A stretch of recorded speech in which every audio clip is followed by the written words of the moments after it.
আসসালামু আলাইকুম। ঘরে যদি আলু থাকে সেই সাথে কিছুটা চালের গুঁড়া মিশিয়ে চটপটায় স্ন্যাক্স আইটেমটি তৈরি করতে পারেন, যেটা খেতে হয় অনেক কুড়মুড়ে আর বানানো যাবে খুব সহজে। কুড়মুড়ে আলুর স্ন্যাক্সটি তৈরি করতে 4টা মিডিয়াম সাইজের আলুকে কেটে সিদ্ধ করে নেওয়ার পর তারপরে স্কিনটাকে ছাড়িয়ে নিয়েছি। এবারে আলুটাকে একটা কাঁটা চামচ দিয়ে ম্যাশ করে নিব। খুবই স্মুথভাবে এটাকে ম্যাশ করে নিতে হবে যাতে এর মধ্যে কোনো দলা ভাব না থাকে।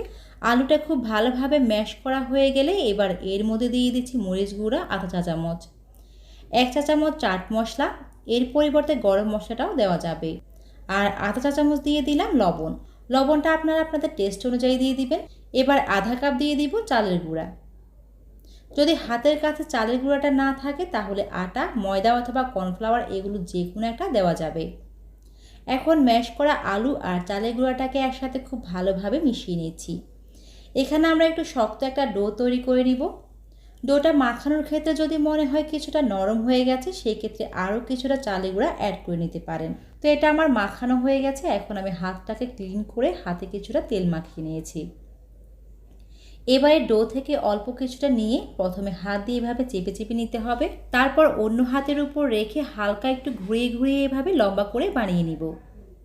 এভাবে আমি সবগুলোই বানিয়ে নিয়েছি। একটা একটা করে এভাবে গরম তেলে প্যানের মধ্যে দিয়ে দিব। আর এগুলো দেওয়ার সাথে সাথে কিন্তু নেড়ে দেওয়া যাবে না, কারণ তেলে দেওয়ার পর প্রথম অবস্থায় এটা কিন্তু খুব নরম থাকে। মিডিয়াম আঁচে এগুলোকে ভেজে নিতে হবে। কিছুক্ষণ পর এপাশ ওপাশ করে এগুলোকে উল্টিয়ে দিব।